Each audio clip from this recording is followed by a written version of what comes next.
कुछ कह नहीं रहे थे, बस मारे जिसको पा रहे थे उसको मारे जा रहे थे। मेरे बच्चे को मारे जा रहे थे, उठा के पटक दिए, कपड़े खींच रहे थे, खींच खींच के फाड़े। जब बताइए अगर मेरे कपड़े फट गए रहते तो क्या हालत होती मेरी। क्या हुआ है आपके भैया? लोगों ने मारा है, उसकी वजह से चोट लग गया है। कई बार आके मार मार के चले गए हमारे को। वो मुझसे कहता है ला मेरे पैसे दे। पैसे कौन से हैं? ये मैंने जो तेरे को पाला पोसा है, बड़ा किया, कुछ काम धंधा नहीं करना, नशा करेगा और फालतू के काम कर, लड़ाई झगड़ा उससे करवा लो। ये तीनों मेरे को जकड़ लिए, जकड़ के उठा के पटक दिया जमीन पे। रुपया पैसा तो अपने जगह पे, लेकिन जान चला जाएगा तो उनका परिवार कौन देखेगा? घर बैठे कमाए 1500 रुपए प्रतिदिन, वो भी विदाउट इन्वेस्टमेंट। बस डाउनलोड करें बैंक साथी ऐप, फ्री ट्रेनिंग लेकर कमाना शुरू करें। बैंक साथी से जुड़कर 15 लाख लोगों के सपने हुए पूरे। अब बारी है आपकी। भाई भाई का रिश्ता भगवान दुख बांटने के लिए बनाता है, पर अफसोस आज के जमाने में संपत्ति बांटने तक सीमित रह गया। नमस्कार, मैं पूनम और आप देख रहे हैं झलको दिल्ली। समय मेरी मौजूदगी जो है द्वारका सेक्टर 3 में, जहां संपत्ति विवाद इस कदर बढ़ गया कि भाई ने भाई को बुरी तरीके से पीट दिया। आइए जुड़कर जानेंगे पूरा मामला गली के लोगों और पीड़ित जनों से। क्या हुआ है आपके? ये भैया लोगों ने मारा है, उसकी वजह से चोट लग गया है। क्यों मारा है? क्या कारण था? कारण तो मैडम कुछ भी नहीं था। ये प्रॉपर्टी है, पिताजी के नाम पे थी, तो इसी को बेचने के लिए सारे पीछे पड़े थे, बेचो बेचो, हिस्सा दो, हिस्सा दो। कितने गज की प्रॉपर्टी है ये? 100 गज है मैडम। तो पापा ने सोचा कि चलो ये इस आए दिन पहले लड़ाई झगड़ा ये लोग करते रहते हैं, यहाँ कई बार आके मार मार के चले गए हमारे को। तो पापा ने सोचा कि मैं अपने जीते जी इसको समाधान कर दूँ, इसको बेच के इनमें बांट दो बराबर, नहीं तो किसी की जान वान मार देंगे ये लोग। तो पापा बेचने जा रहे थे, तो इन्होंने कहा मुझे, ज्ञानचंद जो चौथे नंबर वाले भाई वो कहते हैं मुझे दे दो, मैं ले लेता हूँ, मैं शेयर कर दूंगा सब में अंदर। तो पापा ने कहा ठीक है, बाहर बेचने से अच्छा भाई तू ही ले ले। तो पापा ने कहा कि भाई तुम मुझे इतना, मेरा जो शेयर बनता है मुझे दे दे, क्या आप अपना ले लो और घर खा। कितने में सौदा तय हुआ? 80 लाख में हुआ मैडम सौदा तय। तो आपके भाई ने ही प्रॉपर्टी खरीदी? हाँ, ज्ञानचंद जो चौथे नंबर वाले हैं उन्होंने। कितने भाई बहन हैं आप? हम 7 भाई 3 बहन हैं, जिसमें से बहनों को कुछ नहीं दिया गया है, सिर्फ भाइयों में बट गया। कितनी तारीख को हो गया मकान उनके नाम पर? इसका मुझे याद नहीं है, कागज तो उसी दिन हो गए थे जिस दिन उन्होंने पैसा अकाउंट में डाला था, लेकिन रजिस्ट्री किस दिन हुई ये मुझे याद नहीं है। फिर ये मारपीट कब हुई है आपके साथ? ये 26 जनवरी को इन्होंने किया है। हम लोग अपनी दुकान पे थे, इन्होंने बड़े ही प्यार से हमें फोन करके बुलाया, क्या बेटा कहाँ पे? मैंने कहा मैं दुकान पे हूँ। कह रहे 8 बजे घर पे आओ, काम है। मैंने कहा ठीक है आ जाएंगे। ऐसे ही फोन छोटे वाले भाई को भी किया कि 8 बजे घर पे आओ, वो भी कहते ठीक आ जाएंगे। हम आके बैठे ही थे, बैठे आकर कह रहे हैं कि वो बिजली का बिल भर दिया। मैंने कहा भैया अभी बिजली का बिल नहीं भरा है, लेकिन मैं भर दूंगा। क्यों नहीं भरा है? मैंने कहा मैं अभी नहीं भर पाया हूँ, भर दूंगा। तो कह रहे भरो, अभी भरो। मैंने कहा अभी नहीं भर पाऊंगा, कल भर दूंगा। कह नहीं अभी भरो, बस पीछे लाइन लगा दिया तो अभी भरो। मैंने कहा अभी पैसा नहीं है, कल भर दूंगा। तो कह रहे अभी भर देना। मैंने कहा अभी पैसा नहीं है। कहते कहाँ पैसा? मैंने कहा अकाउंट में मेरे पैसा नहीं है, अकाउंट में पैसा कल आएगा, मैं कल पे कर दूंगा और आपको व्हाट्सअप कर दूंगा। तो इतना ही मैंने बोला था। एक दूसरा भाई और जो दूसरे नंबर वाला सुभाष चंद है, वो भी मेरे पर हावी हो गया। वो मुझसे कहता है ला मेरे पैसे दे, पैसे दे। मैं कैसे, आपके पैसे कौन से हैं? तो कह रहे हैं कि ये मैंने जो तेरे को पाला पोसा है, बड़ा किया, छोटे छोटे तुम। मैंने माँ बाप ने पाला है या भाइयों ने पाला है आपको? माता पिता पालते हैं कि भाई पालते हैं, मेरे को तो समझ में यही नहीं आया। पहले भाई आए, माता पिता आए। उनकी लड़की है, दूसरे इनकी लड़की है बड़ी नंबर की, एक पहली कीर्ति नाम है जिसका, जिसकी टोटल शादी का खर्चा मैंने उठाया अपने दम पे। क्यों उठाया आपने? बस भाई की लड़की थी, मेरे भैया की लड़की थी, उसकी हालत ठीक नहीं है, कमाता धमाता है नहीं। जब देखो सबके आगे हाथ फैलाता रहता है, भाई 500 दे दियो, भाई 500 दे दियो, भाई 200 दे दियो।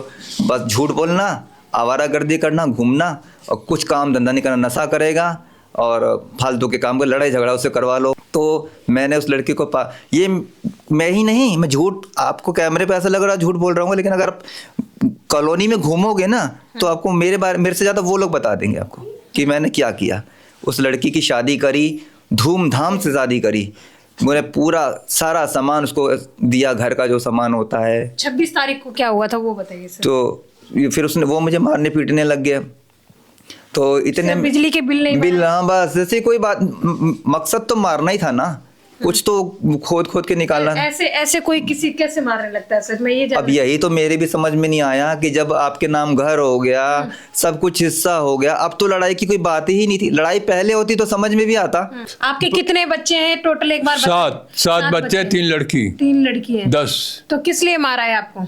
मेरे को आशीष। नहीं, मारा किस लिए आपको? बिला वजह, कोई वजह नहीं था, कोई वजह नहीं है। कोई माँ वजह। बाप से संपत्ति लेना याद रहा, कर्तव्य याद नहीं रहा बच्चों को। बस संपत्ति के चक्कर में है कि बस जल्दी से मकान खाली करो, जल्दी से वो पैसे दो। तो पैसे हमारे पास हैं का? पैसे तो उनसे हमको लेने थे। तो इसका हिस्सा मिल गया था और हमारे ऊपर कर्जा था वो 31 लाख का।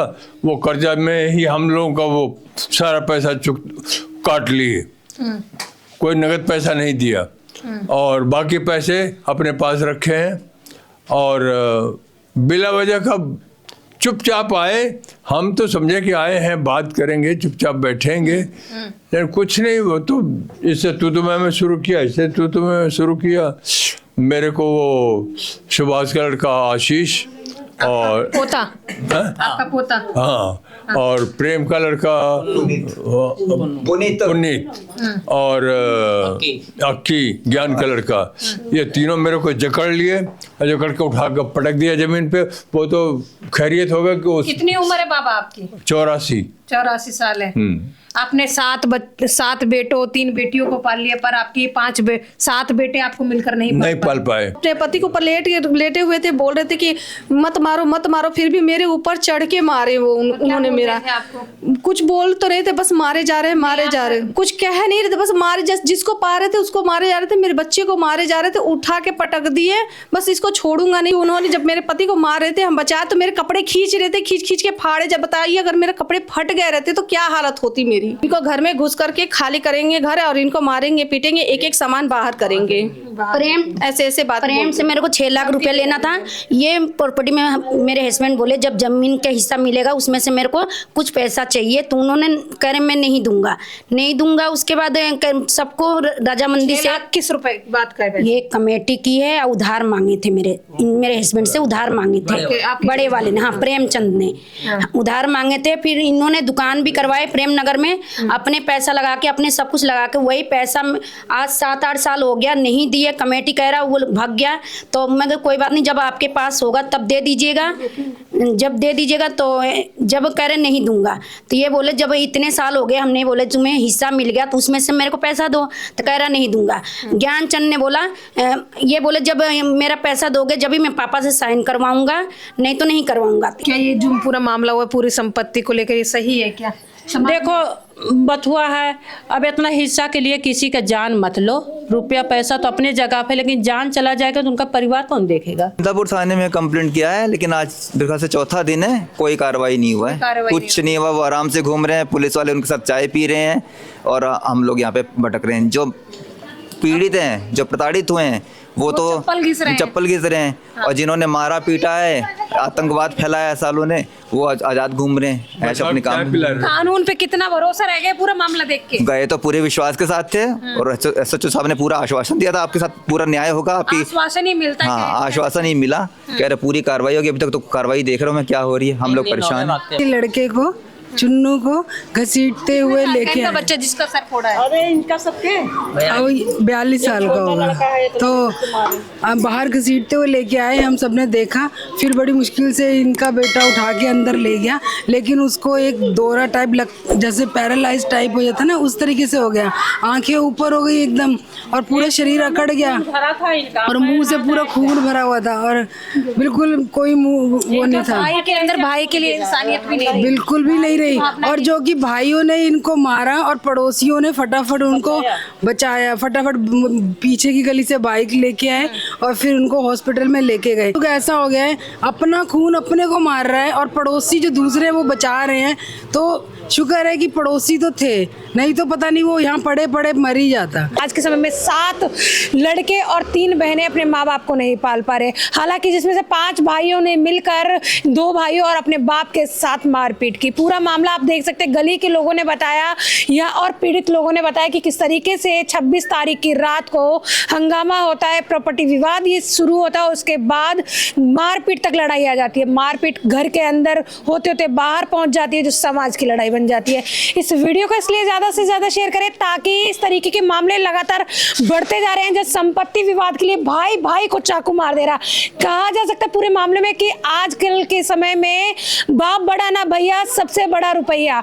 इसके साथ ही देखते रहे झलको दिल्ली में, कैमरामैन नरेश के साथ पूनम।